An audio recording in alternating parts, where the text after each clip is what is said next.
as women, we are deeply connected to the earth. We're deeply connected to our bodies. We're deeply connected to the spirit world and to community.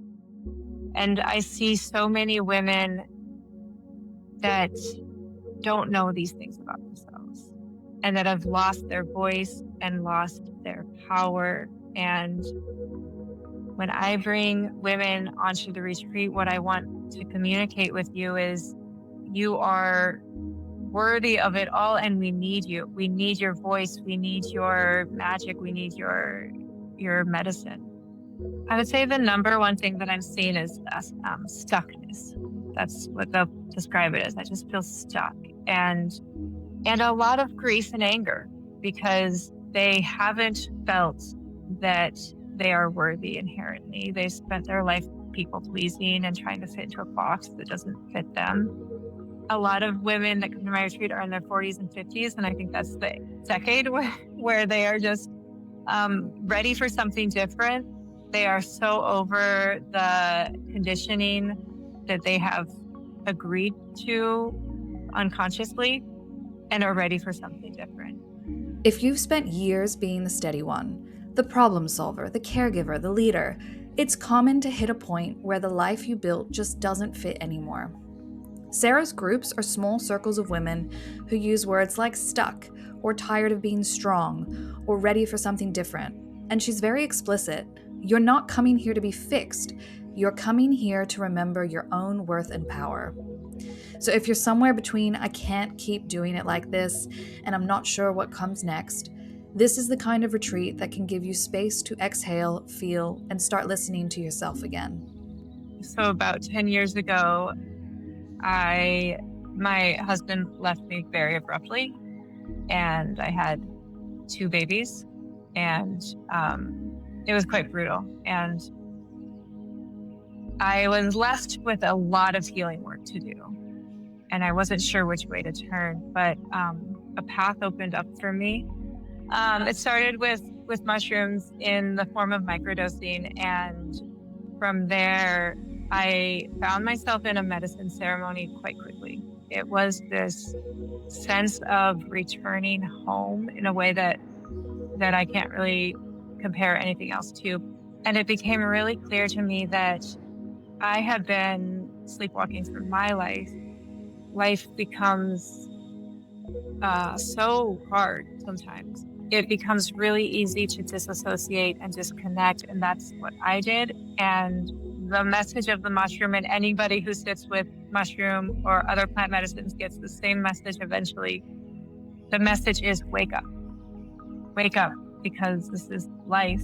So once it became legal in Oregon, I got licensed through Oregon, and I really love that I had that shamanic background first, and then brought in the clinical legal framework because I find both so valuable to this work and so important. Sarah doesn't come to this work as someone who's read about psilocybin in a textbook. She's actually been through her own rock bottom season as a single mom, found her way into a ceremony, and felt the same homecoming that she talks about with her guests. From there, she apprenticed into a shamanic church, then trained and licensed in Oregon's regulated model. So the way she guides blends deep spiritual roots with very grounded ethical framework. It is an illuminator. And if we're not in a good place, it's only illuminating that. And that's not something we're going to keep chasing. All right, now let's name the 2 big worries most people have. 1, what if I lose my mind? And 2, what if it doesn't work?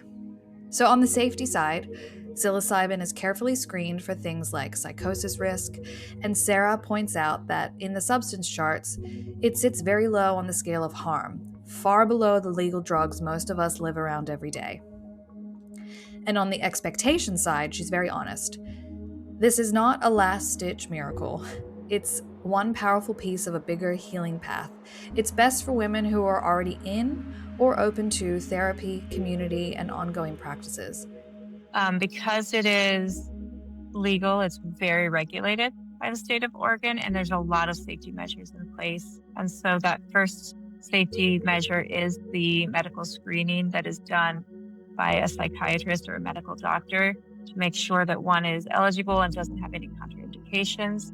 The ratios that we're working with that we legally have to are quite small. So me as a facilitator can only facilitate 4 journeyers at one time. And so my retreats are 8 people, and I bring on a 3rd facilitator for that. So our ratios are even better than what Oregon is asking of us. We have a 3-to-8 ratio. In some of these larger ceremonial spaces, the ratio might be like 1-to-15. And so the growers send all of their mushrooms to these testing centers where they're testing the psilocybin content and then packaging it based on psilocybin content, not the weight of the fruit. And all of the mushrooms are being tested that way. There are lots of ways to find psychedelics right now, from underground ceremonies to overseas retreats. But this model in Oregon is built for people who want to know exactly what they're stepping into. You're working with licensed facilitators in licensed centers with medicine that's been lab tested, so Sarah knows precisely how much psilocybin she's giving you. And because this group is capped at 8 women with 3 facilitators, you're not disappearing into a huge crowd. You're seen, you're supported, and someone always has an eye on how you're doing. Well, we like to say in the industry that the moment you say yes is the moment the journey begins. And when people sign up for my retreat, I offer them 3 preparation sessions. So we have a one-on-one prep session that's all about a deep medical screening. We go through medical history, mental history, emotional support, all of that. It's also screened by a psychiatrist. And we also start picking apart the intention, the why behind this work, because there always needs to be some sort of guiding light. Otherwise, this work can get really murky. And then we offer 2 group integration preparation sessions as well. And that's really about setting the group container, creating agreements, and primarily creating safety among the group, because it's really intimate work. And then once we get to the retreat, there's some level of familiarity, there's some level of safety that's been established. And the retreats are, I like to say that it's far beyond the medicine of psilocybin that we're working with. So we're bringing in the medicine of the circle and meditation, yoga, and sound, and cacao. And all of that is to support the deepest part of the work, which is the psilocybin journeys themselves. So we have integration throughout the retreat, between the journeys, as well as a full day of integration at the end of the retreat. And then when people go home, we continue to do integration work with them over Zoom. Integration's 50% of the work, at least. From the moment you say yes, you're not just dropped into a ceremony and wished good luck. You start with a one-on-one prep so Sarah and her team can really understand your health history, your emotional landscape, and what's bringing you here now. Then there are prep calls where women get to know each other, set agreements, and start to feel more comfortable with the group before anyone ever steps into an altered state. By the time you arrive, you've already met and you've already talked about why you're coming, and the ceremony days are also wrapped with yoga, sound ritual, and a lot of integration time. So this isn't just one big night and then back to business as usual.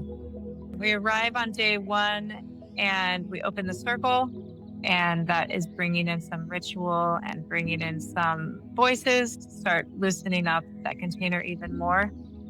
And then we have a shared meal, and end of the night we do this thing called flight instructions, which is going over how to navigate this experience. And then day 2 and 3 are both journey days. The first journey day is a lower dose. It opens one up. It makes them familiar with the spirit of the mushroom and what an altered state of consciousness can look like. And so it's easing them into what this is so that on that second day, we can go really deep. That double ceremony really often does allow people to go in that second day with another level of safety that lets them drop in even further. And then day 4 is a full day of integrations. It's really about letting that experience of those journeys reverberate in the body still without doing a lot of storytelling or making sense of them. For anyone who can, I recommend you have an easy entry back into your life. So if you can take the next couple days off work and be in nature and be with yourself and just sit with whatever is coming up that's going to really support you. Whatever you can do to support that transition, I highly recommend. And inevitably, there is a slide that happens because you get back to work, you get back to the grind. One of the things I give everyone is the playlist, because music is such a powerful portal back into the experience. So come home from work, put in a playlist, take a bath, and just connect back to that messaging that you got. And then me as a facilitator, I am checking in with you a couple days after the retreat. We have a one-on-one call within the first week. From there, we have the final group container that closes it. Check in with everyone a month later, see how they're doing. Also, every retreat has a private WhatsApp group so that they can stay in relationship with each other, because it's amazing the kinds of bonds that can be formed in these 5 days. And by doing that, they can be cheering each other on and asking for support and sharing references, and a way to keep that thread alive for as long as they let that go on. On a scientific level, it is shutting down the default mode network, which is the part of our brain that is connected to ego, fear, anxiety. And in that moment, the moment that it's turned off during the journey, all of these new pathways start to communicate. And suddenly our brain is connecting in ways that it has never connected before. When we come out of a journey, it's like a fresh coat of snow has fallen over these grooves that we've just dug into our whole life. And when we come out and there's a fresh coat of snow, we get to choose for that first time since we were a child, how do we want to come down? So it's not going to treat depression and anxiety like a pill. It's going to treat depression and anxiety because it has opened up a whole new way of thinking. If you've heard that psilocybin can help with depression, anxiety, or feeling stuck, Sarah is very clear. This isn't a magic pill. The retreat itself shows you what you could change. The weeks after, how you integrate it, are where those changes actually start to take shape in your day-to-day life. If this feels like a retreat you're interested in, click the link below and submit an inquiry on the Retreat Finder listing. Sarah will follow up to answer your questions about upcoming dates, what's included, and exactly how screening and support works. At Retreat Finder, we spotlight unique retreats from around the world. If you want to see more retreats like this one, subscribe to our YouTube channel.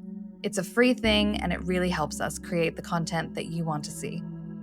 And remember, when it's time to return to you, find your next retreat on retreatfinder.com.